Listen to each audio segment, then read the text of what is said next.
Sinyata modul 1.4 Ibu Diani Suriani SP serta Bapak Ibu Guru Hebat SMK Negeri 1 Magelang yang kami hormati. Pertama, marilah kita panjatkan puji syukur kehadirat Allah yang Maha Kuasa atas rahmat dan hidayahnya. Pada hari ini kita dapat berkumpul dalam kegiatan sosialisasi budaya positif di sekolah pada hari Selasa 24 Oktober 2023 tanpa halangan suatu apapun. Selawat serta salam kita silakan kepada Nabi Muhammad SAW yang kita nantikan syafaatnya di dunia menjadi akhirat. Bapak Ibu Guru Hebat SMK Negeri 1 Magelang, kami di sini membacakan susunan acara, susunan kegiatan pada hari ini. Yang pertama, sambutan Wakil Kepala SMK Negeri 1 Magelang bidang sarana prasarana Bapak Muhammad Rasid Abdul Aziz SP, dan yang kedua, sosialisasi budaya positif di sekolah yang akan disampaikan oleh Ibu Diani Suriani SP. Marilah kita buka kegiatan pada siang hari ini dengan membaca bacaan basmalah bersama. Bismillahirrahmanirrahim. Terima kasih, semoga dengan bacaan tersebut kegiatan pada siang hari ini dapat berjalan dengan lancar. Acara yang pertama yaitu sambutan Wakil Kepala SMK Negeri 1 Magelang bidang sarana prasarana. Untuk itu kepada Bapak Muhammad Rasid Abdul Aziz SP kami persilakan. Assalamualaikum warahmatullahi wabarakatuh. Waalaikumsalam warahmatullahi wabarakatuh. Yang terhormat Ibu Diani selaku calon CPD angkatan 9, Bapak Ibu beserta staf karyawan SMK Negeri 1 Magelang. Alhamdulillahirabbil alamin, puji syukur kita panjatkan kehadirat Allah Tuhan yang Maha Esa yang telah melimpahkan rahmat taufik dan hidayahnya kepada kita semua, sehingga pada siang hari ini kita bisa berkumpul di ruang sidang ini tanpa aral suatu apapun. Alhamdulillah, pada siang hari ini kita akan sama-sama memperhatikan atau mengamati atau menyaksikan diseminasi dari calon guru penggerak atau CPD angkatan 9, yaitu Ibu Diani Suriani. Ini adalah salah satu tugas yang harus dilaksanakan oleh calon guru penggerak, sehingga kegiatan ini wajib dilaksanakan oleh calon guru penggerak untuk mendiseminasikan hasil dari pembelajaran di modul 1.4, sehingga harapannya dari kegiatan ini nanti Bapak Ibu guru yang hadir di sini, yang pertama bisa mengamati, yang kedua bisa menambah pengalaman dari Bapak Ibu guru semua, sehingga di dalam hati Bapak Ibu guru itu ada motivasi untuk tergerak, bergerak, dan menggerakkan Bapak Ibu yang lain.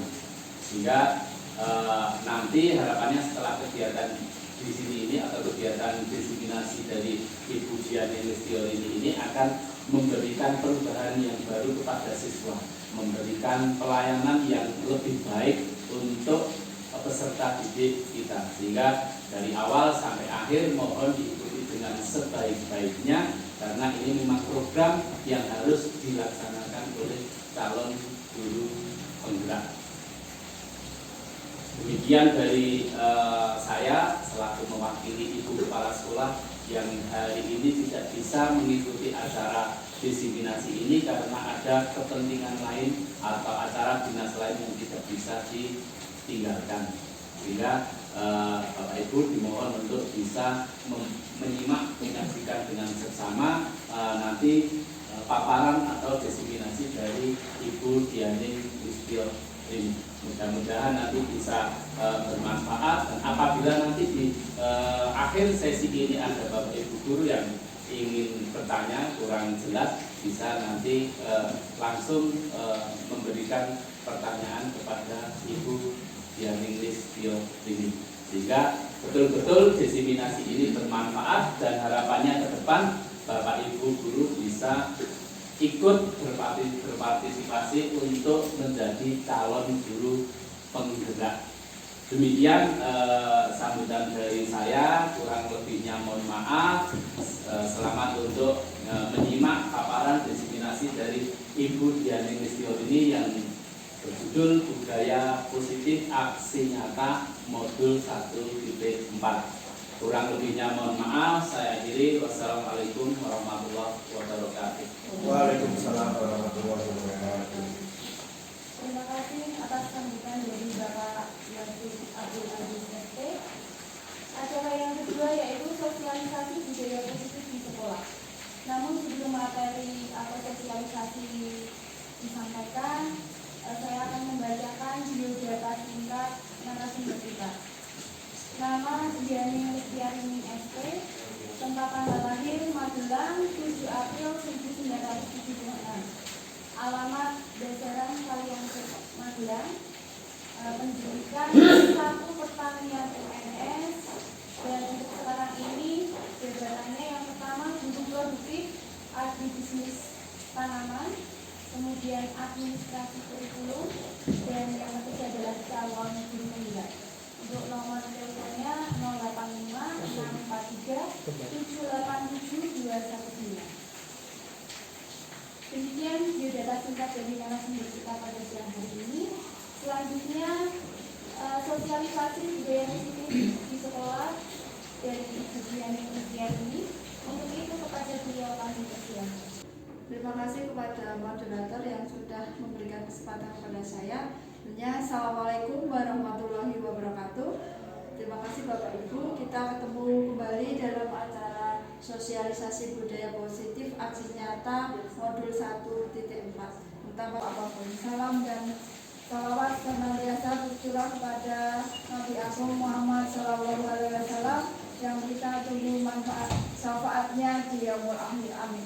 Bapak Ibu, kita hari ini adalah sosialisasi budaya positif. Ini sebagai rangkaian tugas saya sebagai calon guru penggerak di dalam mengakhiri modul 1, di mana di sana adalah modul 1.4. Ya, ini budaya disiplin. Saya mulai saja langsung.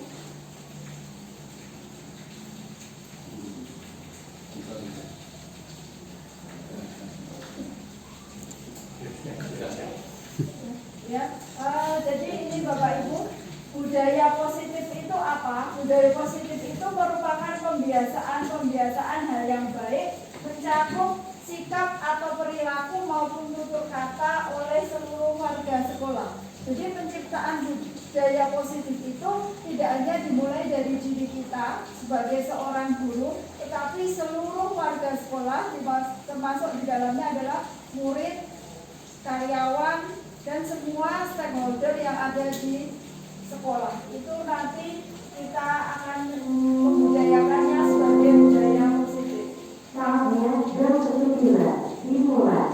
Kemudian bagaimana penerapan disiplin positif yang ada di sekolah? Apa yang memotivasi? Yang pertama, ketika disiplin positif itu ada di sekolah, maka murid memiliki motivasi intrinsik yang berdampak jangka panjang. Jadi motivasi intrinsik itu motivasi yang ada di dalam diri murid, ya, dari dalam dirinya, sehingga nanti dia menjadi sadar diri untuk bisa melaksanakan disiplin positif tanpa adanya paksaan dari orang lain.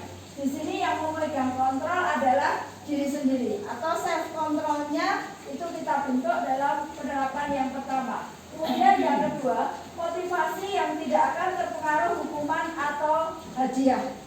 Ya, jadi ini motivasi itu biasanya anak-anak itu akan termotivasi ketika kita memberikan reward, memberikan hadiah. Tetapi nanti dengan budaya positif ini anak tidak perlu mendapatkan itu, bisa melaksanakan apa yang menjadi komitmen bersama. Kemudian tetap berperilaku baik dan berlandaskan nilai-nilai kebajikan.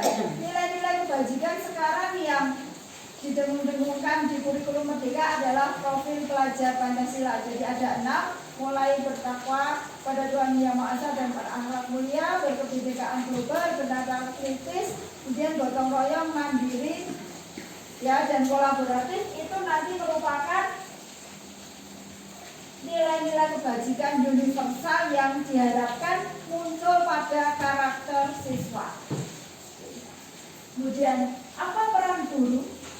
Kita berperan sebagai guru yang melakukan pembelajaran yang berpihak pada murid.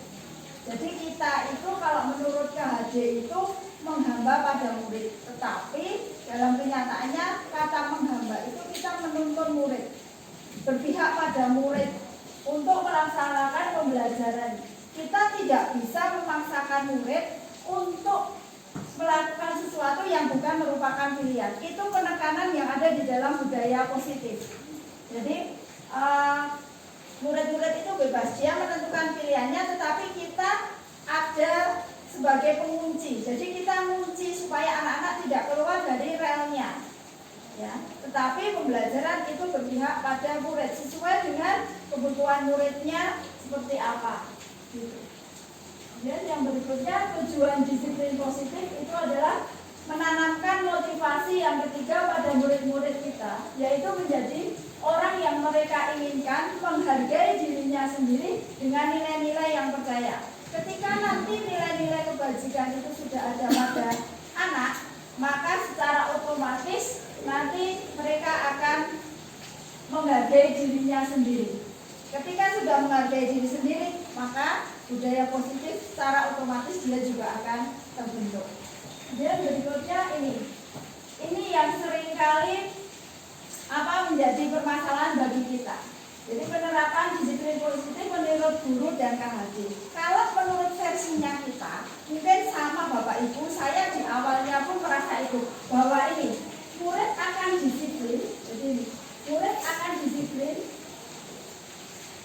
Murid yang disiplin akan memberikan kita kemudahan dalam melakukan pembelajaran. Itu yang kita rasakan sekarang. Ya, jadi murid disiplin, kita enak melakukan pembelajaran. Tetapi menurut KHJ tadi yang berpihak pada murid, itu ketika ada kemerdekaan, di situ pasti ada disiplin yang kuat. Jadi kita memberikan pilihan tadi kepada murid dalam koridor-koridornya, secara otomatis dia merdeka. Ketika dia merdeka, maka kedisiplinan akan terbentuk. Ya, tapi kalau sekarang ini yang kita lakukan adalah kebanyakan ada di sini. Jadi murid suruh disiplin dulu, baru nanti wah pembelajarannya enak nih. Kalau muridnya tertib nih, masuk tepat waktu, rapi duduknya. Padahal sebenarnya kita sedang berada dalam kapasitas membatasi perkembangan strategis. Kalau seperti itu nanti tidak sesuai dengan filosofi Ki Hajar Dewantara yang pertama tadi, bahwa pembelajaran itu berpihak pada murid. Jadi kita sebagai kunci, sebagai relnya, ketika itu ada kemerdekaan memerdekakan anak, maka disiplin akan terbentuk secara otomatis. Kemudian berikutnya ini tadi menurut KHJ disiplin itu bersifat self disiplin, ya, kembali ke kontrol diri. Contoh saja sebagai ilustrasi, kemarin dicontohkan ketika kita menggenggam, tangan kita menggenggam, ya, kemudian ada rekan kita yang melihat genggaman tangan kita. Kira-kira apa yang akan dilakukan oleh Bapak Ibu? Yang dilakukan ketika misalnya saya menggenggam tangan, ketemu Pak Dar lihat saya menggenggam tangan, apa yang muncul di pertanyaannya Pak Dar? Ya, saya menggenggam ini, jalan genggam. Pak Dar pertanyaan muncul apa? Apa toh kuwi? Ya, bulan apa toh kuwi sing digenggam? Itu. Kemudian misalnya Pak Adi, saya genggam, apa yang muncul di pikirannya Pak Adi? Mau dikasih apa nih saya? Oke, mau dikasih apa nih saya? Ya, setelah itu ketika ada pertanyaan dari Pak Dar, Bulan dan Pak Adi dengan saya menggenggam, apa yang kemungkinan akan saya lakukan? Kemungkinan saya akan melakukan apa? Oh, disembunyikan. Oke, disembunyikan. Ada lagi? Salah. Oke, salah kita. Stres. Kesimpulan apa-apa? Ada lagi? Stres. Mungkin nggak kita membuka Pak Dan? Ketika ditanya, gowo apa sih kayak bulan tadi? Mungkin nggak saya buka gini. Kasih dua, kasih pilihan gitu kan? Kita buka mungkin nggak mungkin. Nah itu namanya kontrol ada pada diri kita. Mau disembunyikan seperti yang sampaikan Pak Sigit, atau buat menggoda seperti Pak Andika, atau bulan membuat pilihan, atau kita membuka. Nah itu nanti disiplin itu tergantung pada kontrol diri kita sendiri, tidak ikut-ikutan. Nah itu yang menjadi PR kita untuk membentuk karakter siswa biar mempunyai disiplin diri. Oke, yang berikutnya ini disiplin positif tadi. Ini yang akan dibentuk Bapak Ibu yang kita berusaha untuk mengembangkan tuh ini, bahwa disiplin positif bukan merupakan suatu ketidaknyamanan, tetapi disiplin positif yang terbentuk dalam dan berada dalam lingkungan positif yang menyenangkan bagi semua orang. Contoh saja, ketika kita melakukan suatu aturan, potong rambut ini ada tim penegak hukum, ada Pak Andika, ada Pak Dan. Ketika panjenengan itu meminta anak-anak untuk potong rambut tanpa adanya kontrol diri, pasti akan membuat ketidaknyamanan. Tetapi ketika anak-anak sudah punya kontrol diri, oh iya, saya harus potong rambut, oh ini peraturan yang ada di sekolah, sudah disepakati, saya harus melakukan potong rambut, maka ketidaknyamanan ini akan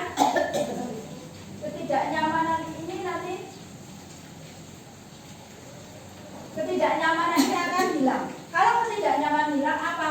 Lingkungan yang menyaman dari murid. Jadi ketika rambutnya panjang, secara otomatis murid laki-laki akan potong rambutnya.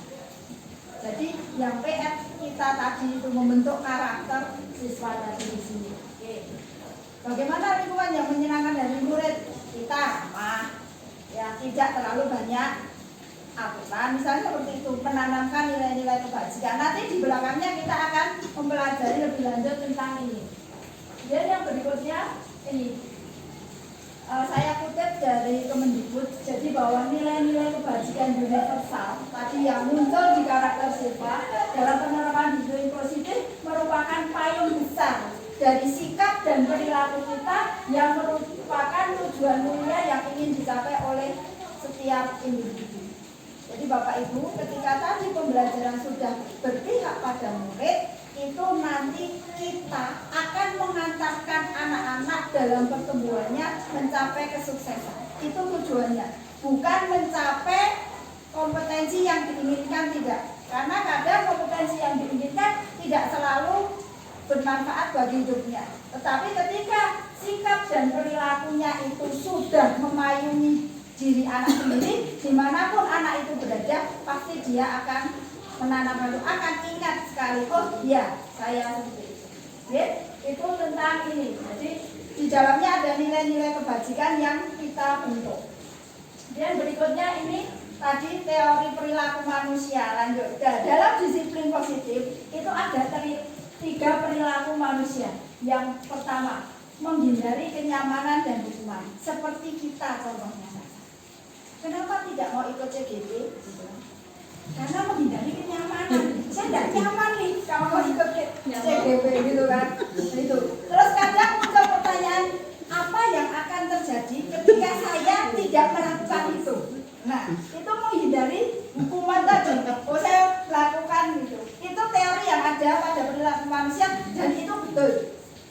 Diperbolehkan, monggo kembali ke Bapak Ibu. Yang kedua, mendapatkan imbalan atau penghargaan dari orang lain. Jelas. Kadang saya pribadi melakukan kegiatan, oh dan dipuji temannya, oh biar mendapat penghargaan dari kepala sekolah, oh siapa tahu saya dapat ribet, dapat piala. Kadang itu, dan itu sesuatu yang lumrah, yang alamiah. Kemudian yang ketiga adalah menjadi orang yang mereka inginkan dan menghargai diri sendiri dengan nilai-nilai yang mereka percaya. Nah di sini ketika kita melakukan pekerjaan diberi tugas oleh ibu kepala sekolah, misalnya tugasnya kita membuat RPP. Ketika Bapak Ibu membuat RPP di awal pembelajaran, membuat RPP kemudian mengumpulkan secara tepat waktu, itu artinya Bapak Ibu sudah menghargai diri sendiri dan orang lain. Nilai-nilai kebajikan apa yang muncul? Tanggung jawab.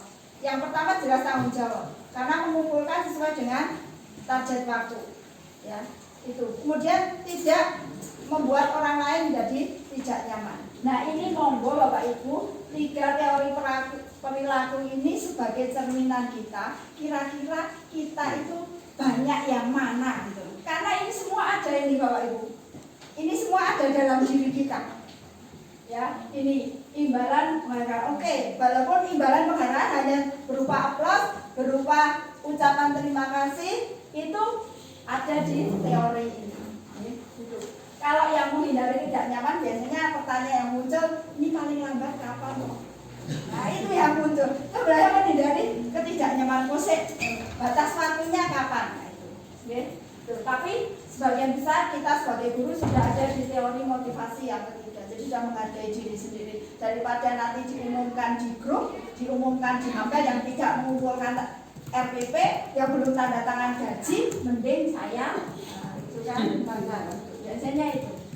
Oke, yang berikutnya ini tadi kalau di dalam budaya disiplin sekolah itu ada 3 hal. 1 hukuman, 2 konsekuensi, 3 yang namanya restitusi. Sekarang kita lihat ketiganya.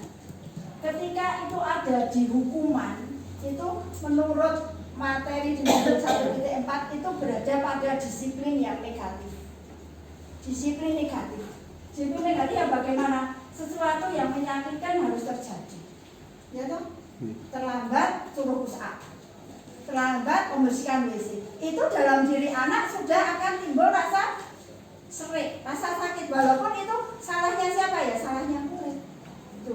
Kemudian di sini kalau yang konsekuensi dan restitusi itu disiplin positif. Nanti di budaya positif kita di Merdeka Mengajar kita poinnya ada di restitusi, ya. Di konsekuensi sesuatu harus terjadi. Ya, sesuatu harus terjadi ya iya, konsekuensi kalau terjadi pasti ada konsekuensi. Kemudian restitusi merupakan pilihan. Jadi ada pilihan. Sesuatu yang terjadi itu pilihan. Kenapa anak terlambat? Itu kan kenapa anak terlambat? Oh, dia banyak bocor. Oh, ketinggalan tulis. Itu merupakan di sini. Kemudian tidak nyaman untuk anak jangka panjang di hukuman. Dia kadang akan mengingat selalu ketemu Pak Andika rambut panjang mesti dipotong. Itu akan diingat terus ya kepada anak. Tapi kalau konsekuensi anak tidak nyaman aja untuk untuk jangka pendek aja. Ketika itu dia tidak nyaman. Itu konsekuensi. Jadi ketika rambutmu panjang kamu harus apa? Oh, saya harus potong rambut. Itu tidak nyamannya dia hanya saat itu saja. Tapi ketika dia langsung dipotong, dikepras rambutnya, itu merupakan hukuman. Kalau restitusi sebenarnya menguatkan anak saja. Ditanya dulu anaknya, nanti di restitusi itu ditanya kira-kira anaknya itu kalau rambutnya panjang kalian harus seperti apa. Kemudian yang berikutnya ini anak tersakiti kalau di hukuman seperti saya sampaikan tadi. Kemudian yang konsekuensi itu anak tidak nyaman, yang restitusi mendapatkan penguatan. Jadi kalau di restitusi nanti sudah muncul pembentukan karakter, nilai-nilai kebajikan pada anak itu sudah ada. Kemudian biasanya pertanyaannya yang muncul di hukuman itu ada ini salah satunya. Peraturannya adalah maka kamu harus, gitu kan. Peraturannya adalah rambut dipotong 321. Ketika rambutnya panjang kamu harus, itu anak sudah tidak nyaman itu. Ya. Dan kalau ini yang konsekuensi ditanya, apakah peraturannya? Mampukah kamu melaksanakannya? Itu masih ada semacam kita namanya bargaining gitu, penawaran dengan anak. Kemudian kalau restitusi itu ditanya dulu, yakin ya? Kamu yakin rambutmu itu panjang itu sesuai dengan aturan sekolah? Kamu yakin tidak? Kemudian kalau dia sudah tidak yakin, kalau tidak yakin apa yang bisa kamu yakini memperbaiki permasalahan itu. Jadi anak itu ditanya seperti itu. Tidak langsung begitu ada masalah jebres langsung kita. Nah, sini. Kemudian berikutnya ini ada lagi. Kalau di hukuman adanya awas ya.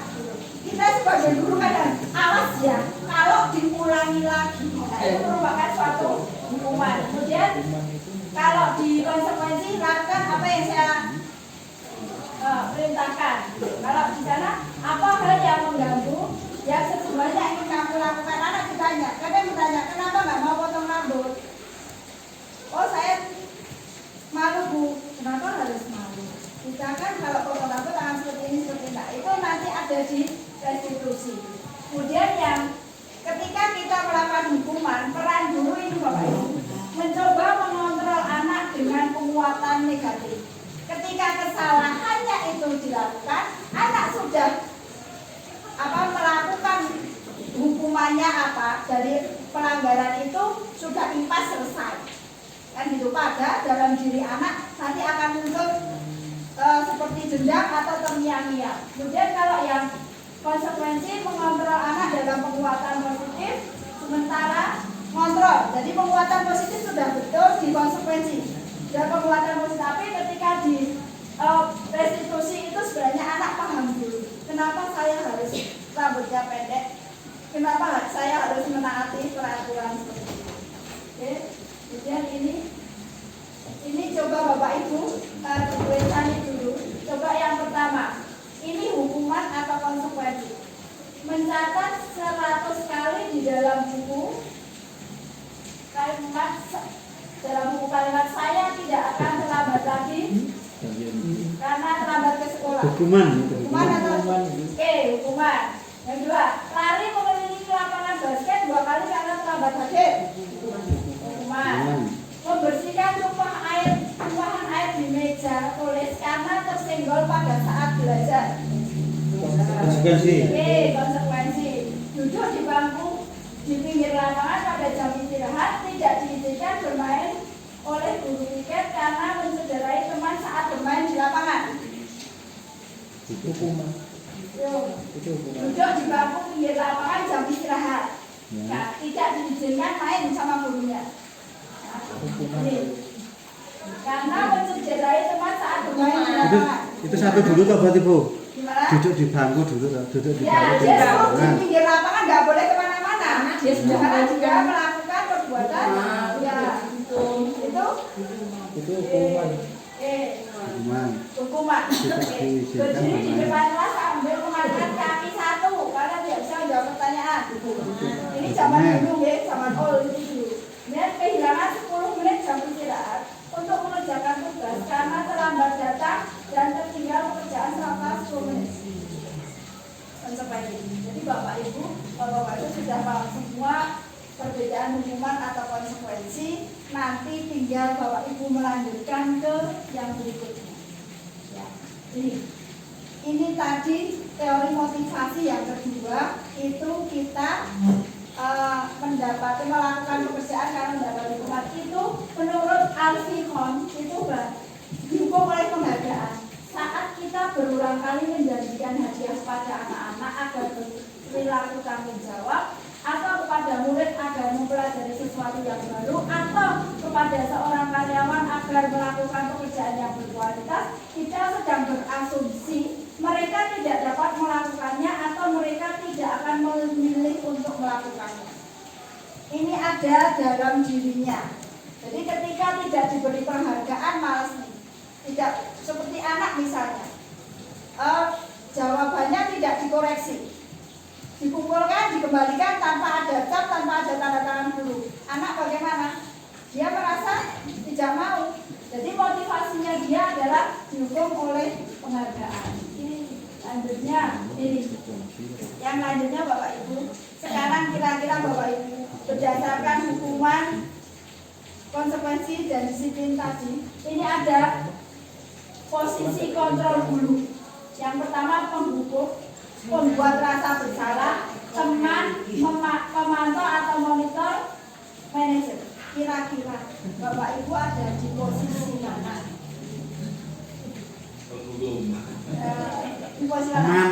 Oke, pertanyaan saya, ketika ada murid yang datang terlambat. Apa yang dikatakan pertama kali oleh Bapak Ibu? Kenapa kok terlambat? Menanyakan kenapa?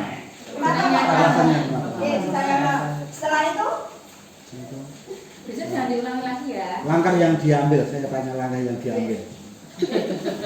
Ngapain? Terus kamu Ingat Bapak Ibu, kalau kamu terlambat, kamu lari keliling lapangan. Posisinya Bapak Ibu sebagai penghukum.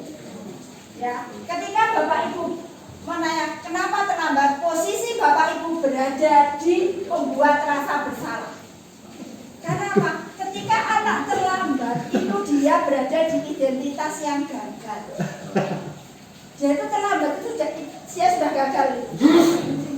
Ya. Dia terlambat itu dia sudah Punya masalah, dia itu punya dia masalah. sudah berada di identitas yang gagal. Maka nanti di dalam segitiga restitusi Bapak Ibu harus menstabilkan itu. Ya, ini jadi penghukum sebagai teman apa akibatnya?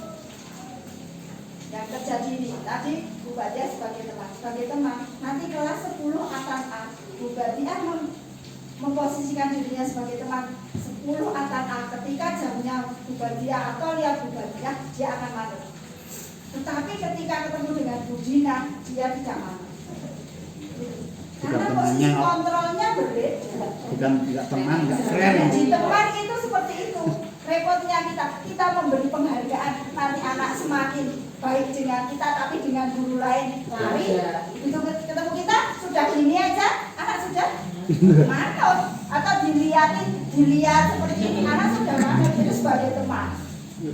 Kalau sebagai kontrol, pemantau, pemonitor seperti apa?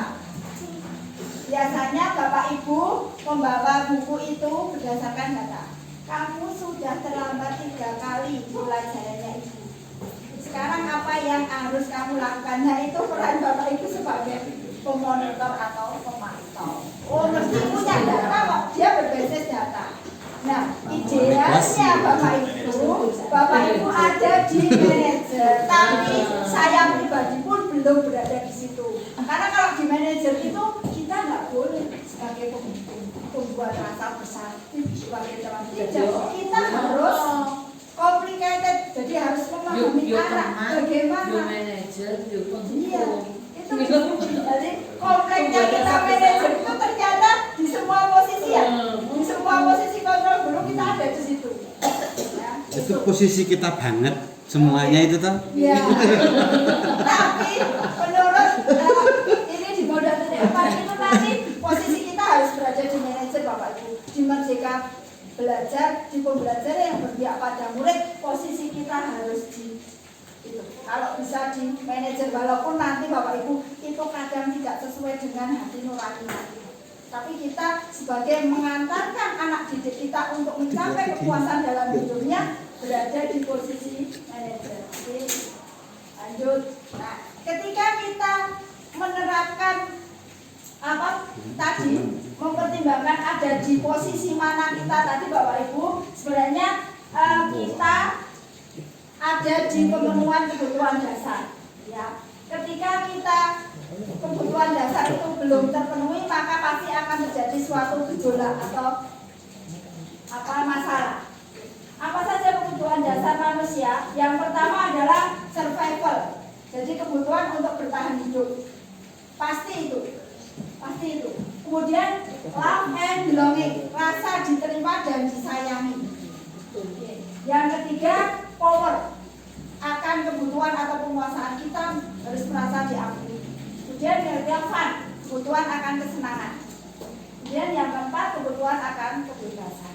Ini adalah kebutuhan dasar manusia. Sekarang Bapak Ibu, ketika saya ada kasus Aldi tidur-tiduran di dalam kelas ketika pelajaran matematika. Dia tidak memperhatikan pelajaran guru. Kira-kira kebutuhan dasar mana yang belum terpenuhi oleh Aldi? Oke, saya ulang. Aldi ya, tidur-tiduran di dalam kelas ketika pelajaran matematika. Biasanya matematika momok, malas kan gitu. Kemudian dia tidak memperhatikan pelajaran dari Bapak Ibu, Pak Sigit atau Bu Dina, matematika. Kira-kira kebutuhan dasarnya mana yang tidak terpenuhi? Oke, Pak Andika. Oke, Pak Andika, kenapa love and belonging? Juga tanya dulu, apakah itu dia cuma ada masalah? Dia menunjukkan harusnya dia tidur dia baru lakukan, harusnya dia tidur dia masuk kerja memenuhi kebutuhan. Kita harus tanya dulu tentang kebutuhan dia. Belum tentu dia atau diperhatikan sama pelajarannya, karena memang benar-benar dia itu butuh kasih sayang. Tapi dia nggak dapat, dia anak simbah, mungkin mohon maaf. Dia harus bekerja, dia harus dia pokoknya memperhatikan peran sebagai orang tua. Nah, akhirnya terjadi tiap mereka itu berbeda. Ya, ya Pak Andi ya. Terima kasih Pak Andika, bagus sekali. Jadi love and belonging. Oke, Putri? Kebutuhan kebebasan. Dia nggak suka dengan pelajaran matematika, tapi dia harus mendapatkan pelajaran itu. Tapi dia tidak perhatikan pelajaran. Dia mau belajarnya bebas ya. Oke, terima kasih, bagus sekali. Ada lagi yang beda? Saya power. Pak Dan, power. Gimana Pak Dan? Kebutuhan akan penguasaan. Karena saya merasa nggak mampu, ya sudah tidur saja. Iya. Oke. Saya merasa nggak mampu. Wah, mau di bagaimanapun saya itu mumet. Nah, tidur saja lah. Oke. Nah, gitu. Ada yang gitu. Oke, terima kasih Pak Dan. Jadi tidak kebutuhan akan penguasaan, dia tidak mampu menguasai. Oke, Material. sebenarnya Pak Dan, saya garis bawahi di power ini penguasaan itu sebenarnya dia pengen diakui gitu. Jadi dia itu loh aku iso kan aku orang misalnya loh aku tiduran saya pelajaran matematika nilaiku bagus gitu ya, itu penguasaan power di situ, bukan pada penguasaan kompetensi, tapi nggak apa-apa. Itu yang sampaikan Pak Dan. Ada lagi? Fan. Nah, ya, itu. Fan. Nggak sih. Semangat. Oh, ya saya berarti masih nggak senang ya. Oh gitu. Ya. Berarti dia malas. Dia malas. Nggak senang harus gurunya, Pak gurunya nggak bisa. Bisa, ya. Gitu. Harus ditumbuhkan, maksudnya harus digali betul sebenarnya yang bikin dia tidak fun itu apa. Oke, ya. Jadi Bapak Ibu, terima kasih betul sekali teman-teman semua, teman-teman hebat. Ternyata teman-teman itu sebenarnya sudah melakukan analisis kebutuhan, akan tetapi belum secara implisit. Oh, bahwa saya memenuhi kebutuhan murid saya karena apa? Yang sampaikan Pak Andika tadi betul, bahwa kita ketika anak tidur di pelajaran kita, secara ideal sebelum menerima materi ini, yang kita lakukan apa? Kenapa kamu tidur? Bangun atau keluar cuci muka, nonton?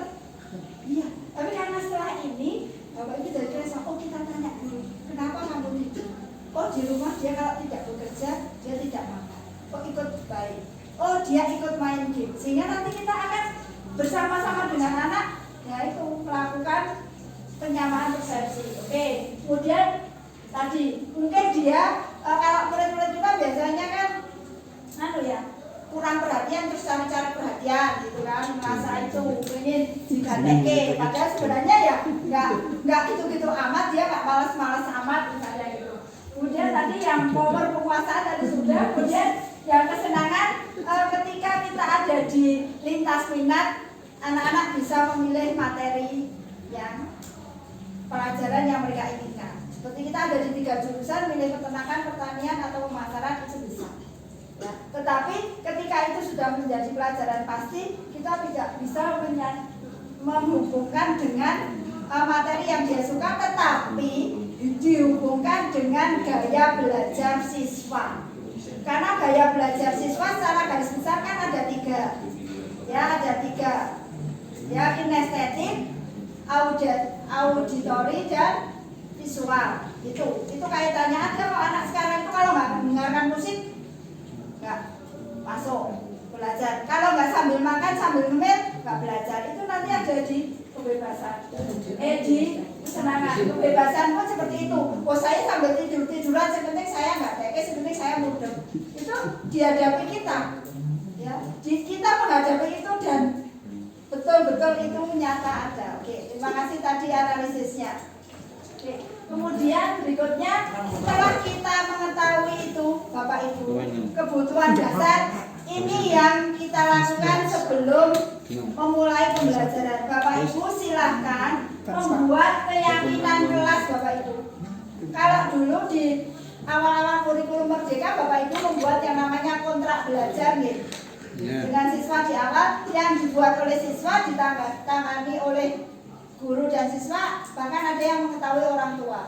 Nah kalau sekarang itu kita beralih ke keyakinan kelas. Jadi untuk pembentukan karakter siswa dalam disiplin positif itu kita membentuk suatu keyakinan kelas di mana di dalamnya nanti akan ada nilai-nilai kebajikan yang disepakati bersama.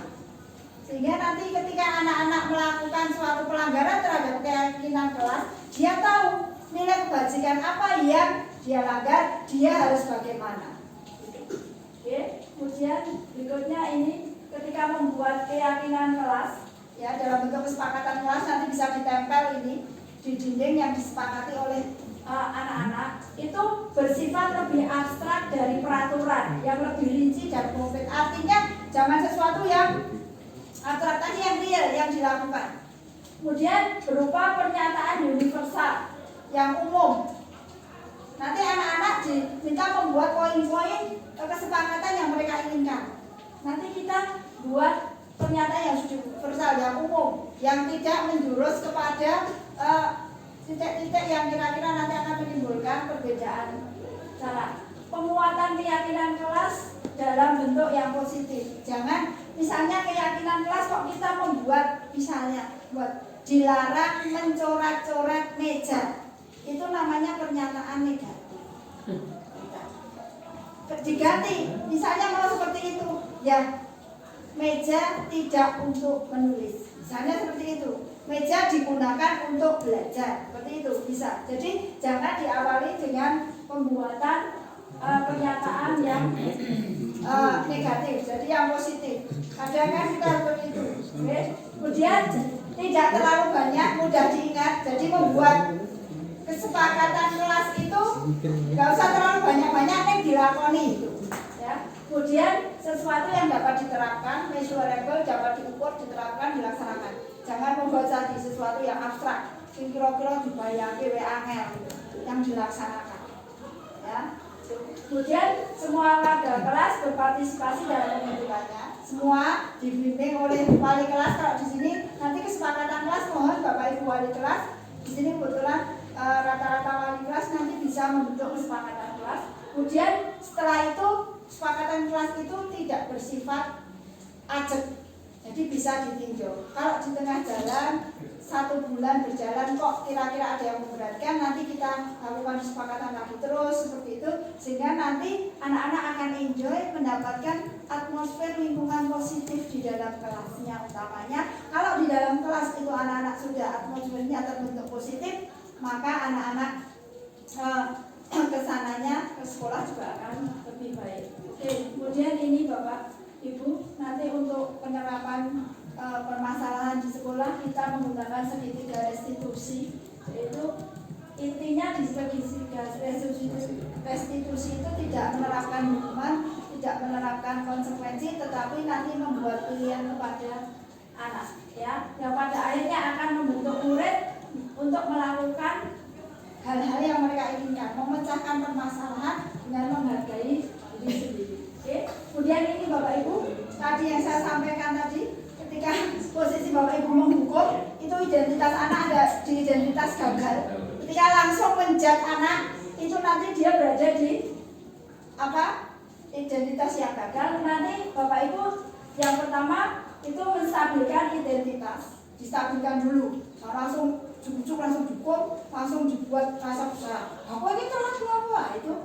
Jadi stabilkan pelan-pelan. Seperti yang Pak Andika tadi ditanya dulu. Kenapa? Nah, itu sudah menstabilkan identitas karena dia ketika tidur di kelas itu posisinya dia sudah gagal itu. Identitasnya gagal. Kemudian validasi tindakan yang salah, terus menanyakan keyakinan. Oke, Bapak Ibu, ini ada sedikit contoh penerapan disiplin di sekolah yang sudah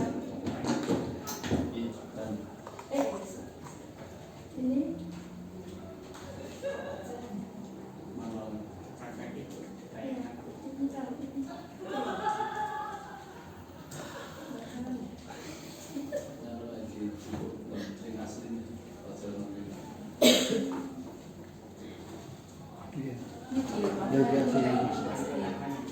Masih jadi diikut dulu nggak? Paus. Matikan dulu nggak usah. Nanti dipotong aja yang Ini malah sulit tadi Pak. Kenapa? Malah sulit. Oke. kalau di Cina. Original. Original. Kata-kata kita juga termasuk original. Akan masuk ke sini. Sulit sekali. Enggak. Suara-suara. Bunga Linda Tamara. Jenenge Bunga Linda Tamara. Lho sikit pestine jenengan lho. Tak banget.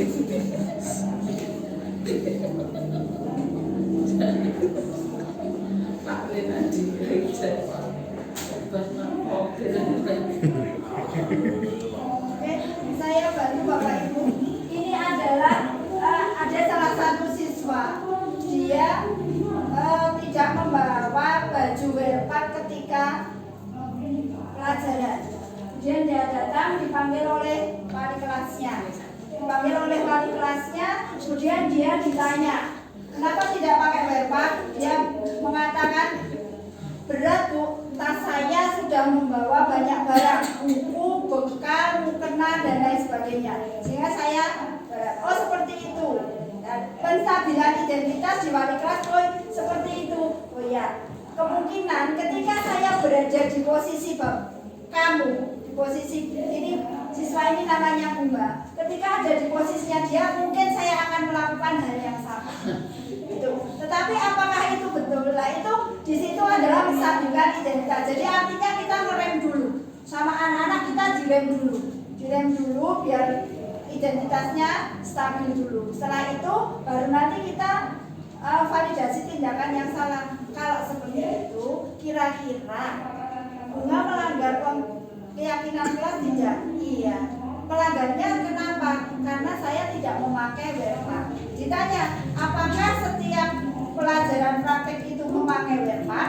Dia mengatakan, ya tidak. Ya kalau tidak, apa yang harus kamu lakukan? Seperti itu. Jadi langsung sampai nanti ke itu validasi tindakan yang salah. Setelah itu nanti dia ditanya di akhirnya untuk validasi tindakan yang salah, dia akan ditanya menanyakan keyakinan. Kira-kira kalau kamu tidak memakai werpak itu, kamu perasaannya bagaimana? Tidak nyaman. Kenapa ketika tidak nyaman? Karena saya tidak mengikuti aturan. Kemudian mengganggu orang lain tidak? Iya. Berarti nilai keyakinan kamu apa ya? Apa mengganggu keyakinan temannya seperti itu. Oke. Sampai nanti anak bisa memecahkan masalah sendiri ketika dia melakukan validasi itu. Tindakan yang salah. Kemudian ini testimoni, jadi ada siswa ini ada testimoni.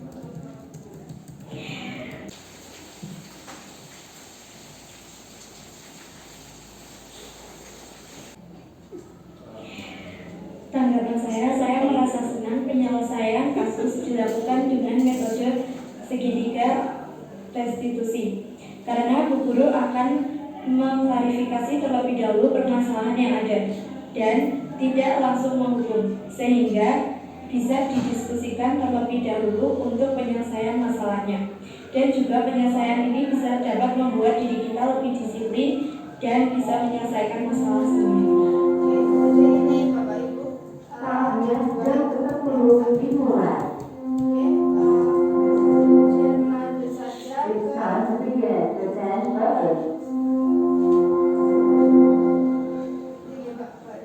tadi penerapan budaya positif yang sudah saya lakukan tadi membuat kesepakatan kelas.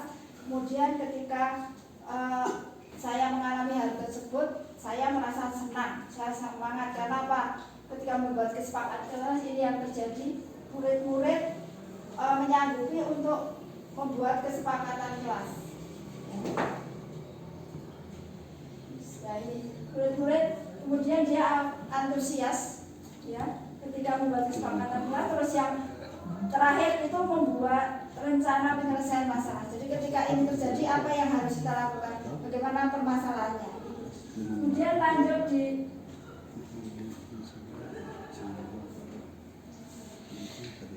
berikutnya ini hal yang saya dapatkan tadi Bapak Ibu dari pembelajaran di budaya positif yang pertama bahwa kebutuhan dan kemauan murid menjadi ujung pangkal dalam pengambilan keputusan dan tindakan. Tadi kebutuhan dasar tadi, maunya murid apa, itu nanti yang akan membuat kita menentukan tindakan. Tadi ketika Mas Andika, Pak Andika menyampaikan menanyai anak yang tertidur tadi, nanti Pak Andika itu bisa mengambil keputusan pada tindakannya harus seperti apa saya, ya itu.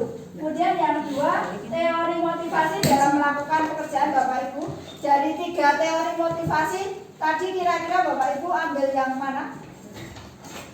Teori motivasi yang pertama tadi menghindari ketidaknyamanan dan hukuman. Kemudian yang kedua adalah mendapatkan penghargaan dan imbalan. Yang ketiga adalah menghargai diri sendiri dan nilai-nilai yang dipercaya. Bapak Ibu pilih yang mana? Yang ketiga, oke. Kemudian posisi kontrol ideal guru tadi Bapak Ibu setuju dengan posisi sebagai manajer. Oke, terima kasih. Pinter saya kita sebagai manajer. murid yang pinter. Oke, kemudian yang berikutnya ini Selalu ini ini Bapak Ibu, kalau Bapak Ibu sudah menerapkan tadi budaya positif, segitiga restitusi dan lain sebagainya, monggo sama-sama nanti hasil dari tindakan itu sudah terjadi. Kemudian bagaimana kita akan memberikan dampak yang positif pada murid. Jadi ketika tadi Bapak Ibu menanyakan tidak brushless, nanti ketika ketemu Pak Andika tadi potong rambut langsung digundul, itu kalau Pak Andika sudah menerapkan segitiga restitusi, ketemu Pak Andika oke, bahkan iya Pak, saya rambutnya masih gondrong, besok akan saya potong. Nah itu dia sudah terbentuk karakternya, sehingga penerapan segitiga restitusi nanti akan memberikan dampak berguna bagi kehidupan anak-anak. Dan yang ini kedepannya Bapak-bapak, Ibu-ibu semua, saya berharap disiplin budaya positif di sekolah itu sama-sama bisa kita lakukan. Jangan powernya dipulkan di awal, tapi tengah-tengah mereka akhirnya belakang sendiri meletre kata anak-anak sekarang itu. Tapi kita tetap bersinergi, kita tetap bersemangat untuk menjalankan dengan satu kata. Ketika satu Bapak Ibu guru mengatakan untuk potong rambut itu 321, semua warga sekolah itu paham bahwa memang peraturan yang dibuat oleh sekolah dengan siswa bahkan dengan wali murid itu 321 dan bisa dilaksanakan oleh semua siswa. Itu masuk jam 7, kemudian kebiasaan pagi menyanyikan lagu Indonesia Raya, Asmaul Husna, kemudian berikutnya sholat zuhur bersama sampai pulang jam 3. Itu kita harap nanti bisa terus berjalan secara kontinuitas dan berkesinambungan. Oke, Bapak Ibu, terima kasih atas perhatiannya. Itu adalah sosialisasi dari budaya positif sekolah. Semoga nanti sosialisasi ini bisa memberikan kemanfaatan untuk kita semua, terutama untuk kedepannya untuk membentuk karakter siswa-siswa kita yang bisa menghargai nilai-nilai kebajikan yang nantinya berguna dalam hidupnya. Oke, kurang lebihnya dari saya itu saya akhiri. Assalamualaikum warahmatullahi wabarakatuh. Sekali atas waktu yang diberikan, materi sangat bagus sekali, luar biasa. Ini banyak sekali yang akan saya tanyakan di sini berkaitan dengan disiplin yang positif ini. Kurang lebih ini ada 4 pertanyaan, jadi banyak sekali. Karena saya saking antusiasnya sehingga banyak yang saya tanyakan. Yang pertama, disiplin itu terjadi karena adanya aturan. Sehingga kalau aturan itu dilanggar, maka langkah apa yang tepat untuk dilakukan? Itu yang pertama. Kemudian yang kedua adalah langkah apa yang tepat supaya kita untuk bisa menumbuhkan kesadaran diri pada siswa tersebut. Itu yang kedua, sehingga menumbuhkan anak itu sadar bahwa dia harus disiplin. Itu langkah apa yang tepat. Yang ketiga, kalau memang kita itu menjadi seorang manajer, dalam konteksnya kita guru terhadap murid, maka seperti apa sih sikap atau perilaku yang harus kita tunjukkan kepada murid tersebut. Ya. Kemudian yang terakhir adalah jika memang kita memilih salah satu yaitu adanya konsekuensi, nah, itu siapa yang akan mengkontrol anak tersebut sehingga dia sadar untuk disiplin. Nah, kalau dia nanti konsekuensi itu dia menjadikan beban, bukankah itu jadinya nanti sebuah hukuman? Nah, terima kasih. Itu pertanyaan yang dapat saya sampaikan. Mudah-mudahan bisa terjawab dan mendapatkan yang terbaik. Terima kasih atas waktunya. Saya akhiri. Wassalamualaikum warahmatullahi wabarakatuh. Waalaikumsalam warahmatullahi wabarakatuh. Yang pertama tadi disiplin. Ya. Ketika itu disiplin, Bapak Ibu, nanti jawaban yang pertama itu hampir sama dengan jawaban yang nomor 3. Jadi apa yang harus dilakukan ketika itu terjadi suatu permasalahan, itu Bapak Ibu silahkan menerapkan segitiga restitusi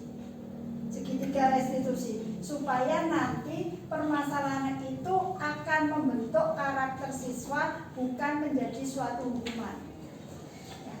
Secara perlahan, kita tidak bisa langsung melakukan perubahan yang besar, tidak, tapi setidak-tidaknya kita memahami dulu kenapa anak tersebut melakukan pelanggaran terhadap suatu peraturan. Yang pertama tadi di segitiga restitusi itu adalah menstabilkan identitas. Seperti yang sudah sampaikan, ketika anak melakukan suatu kesalahan, Bapak Ibu, anak-anak itu berada pada identitas yang gagal. Mereka itu sudah gagal. Ketika Bapak Ibu posisinya sebagai pengontrol, Bapak Ibu posisinya sebagai penghukum, pembuat rasa bersalah, itu Bapak Ibu justru akan menambah beban anak tersebut. Jadi dia salah. Apalagi sebagai teman nanti nurut dengan Pak Dar, tapi tidak nurut dengan yang lain. Jadi pertama itu stabilkan dulu identitasnya, dileremkan dulu. Kadang anak ditanya itu emosi, mendelik, ya tidak terima, itu distabilkan dulu emosinya. Stabilkan dulu identitasnya. Kenapa seperti itu? Lambat, bahkan diberikan contoh, kalau seandainya saya berada di posisi anak-anak, saya pun akan melakukan yang sama. Jadi caranya itu nek basa Jawanya itu lain londoh dulu, itu di penstabilan identitas. Setelah itu kita lanjut ke yang validasi tindakan yang salah. Ditanya anak-anak, kira-kira kalau kamu melakukan seperti itu, kira-kira itu benar atau salah? Ketika dia menjawab itu benar, kenapa benar? Ditanya terus alasannya. Ketika dia salah, kalau dia salah, seharusnya apa yang kamu lakukan? Itu dia sudah mulai ke validasi tindakan yang salah. Dia sudah memahamkan, oh iya. Kalau saya salah, saya harus seperti ini. Dia mencoba untuk memecahkan masalah. Yang terakhir, supaya nanti itu membekas pembentukan karakter Bapak Ibu, itu kita menanyakan, ketika melakukan hal seperti itu, kira-kira kamu melanggar nilai kebajikan yang apa? Mengganggu orang lain. Kenapa kamu mengganggu orang lain? Oh, ketika saya datang ketemu dengan Bu Guru saya tidak pakai wearpan, saya mengganggu waktu teman saya. Kenapa mengganggu? Karena harusnya Bu Guru itu mengajarkan praktek, ya praktek dia justru memberikan nasihat kepada saya. Dia justru memberikan pejangan kepada saya. Lah itu sudah mengganggu. Itu nanti insya Allah kebajikan itu seperti itu. Tetapi tidak bisa dipungkiri juga Bapak, kalau budaya positif itu tadi dipengaruhi oleh unsur intrinsik dan ekstrinsik. Kalau intrinsik dari dalam diri tadi ada self controlnya tadi.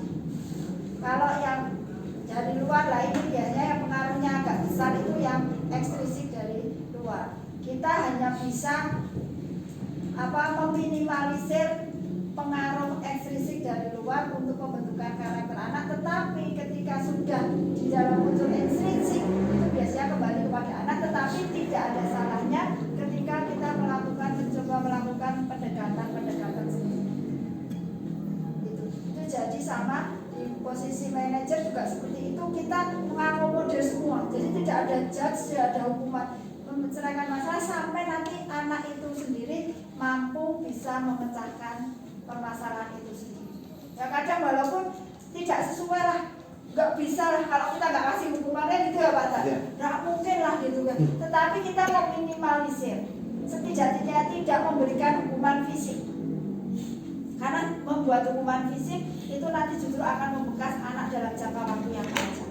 Tapi carilah hukuman-hukuman, misalnya harus melakukan hukuman, carilah yang kira-kira membangun karakter siswa. Biasanya memungut sampah, itu kan sederhana. Itu sederhana. Tapi anak ingat, oh iya, kalau ada sampah itu. Bahkan kadang saya sendiri pun setiap lewat ada sampah botol itu saya ambil. Anak iya ya diam aja. Memang itu berat, itu PR bagi kita seperti itu. Tapi ketika ada masalah, nanti pemecahannya pakai berujung ke segitiga restitusi. Ya, itu nanti tadi Pak Andika sudah memahami itu besok. Jadi nanti kita lihat ya penerapannya, harapannya seperti itu. Jadi tidak langsung gitu kan, gitu. Tetapi sekarang di Merdeka Mengajar, Merdeka Belajar itu coba kita selami itu. Tapi kadang juga saya lihat itu sepintas ngobrol, lihat-lihat teman-teman yang muda itu kan karena emosinya masih tinggi tapi sudah bagus itu. Kenapa kok ini? Bahkan sambil diguyon itu juga nanti akan membentuk anak, yang berkarakter. Itu tadi. Kemudian masih ada? Sudah cukup. Ya, kira-kira itu kenapa yang pasti nanti kalau bisa penerapan segitiga restitusi dan menempatkan kita sebagai posisi kontrol. Satu yang tidak diperkenankan Bapak Ibu memberikan reward baik berupa pujian, uang, hadiah apapun ketika dalam kelompok besar. Karena ternyata pemberian reward, hadiah atau penghargaan justru akan membuat anak-anak yang tidak mendapat itu menjadi berkecil hati. Menurut penelitiannya seperti itu. Jadi kalau mau memberikan pujian atau reward secara individu, ya secara individu dipanggil. Itu sebabnya kenapa di kurikulum Merdeka tidak ada pemberian ranking. Salah satunya itu. Jadi di KHD itu dia merdeka tapi nyaman, bukan ketidaknyamanan dalam kemerdekaan tapi kenyamanan dalam kemerdekaan itu. Jadi ketika ada wali murid ada kadang menanyakan ranking untuk kepentingan sesuatu, dapat beasiswa atau dan lain sebagainya di kantornya, itu kita tidak bisa memberikan ranking ya. Seandainya pun Bapak Ibu secara pribadi memberikan ranking, menyampaikan ranking kepada orang tua tersebut, kalau sampai ke anak nanti justru akan berakibat yang tidak baik. Jadi itu bukan merupakan bagian dari budaya positif. Jadi kalau reward itu kan sebenarnya kita kan tidak apa-apa ya. Untuk kan saya juga seperti itu. Reward itu nanti jadi motivasi kok, ada yang seperti itu. Tapi ternyata di kurikulum Merdeka kalau bisa kita tidak memberikan reward kecuali pada kejuaraan atau lomba. Kalau di kejuaraan atau lomba kita memberikan reward tidak apa-apa. Ya, tapi kalau di kelas ruang lingkup yang kecil di sekolah itu tidak diperkenankan. Itu Bapak Ibu ada lagi? Kalau tidak ada, terima kasih atas waktunya, terima kasih atas kerjasamanya, terima kasih sekali atas masukannya. Mohon Bapak Ibu sama-sama kita bekerja bersama-sama untuk menciptakan budaya positif di sekolah kita. Saya akhiri. Assalamualaikum warahmatullahi wabarakatuh. Waalaikumsalam.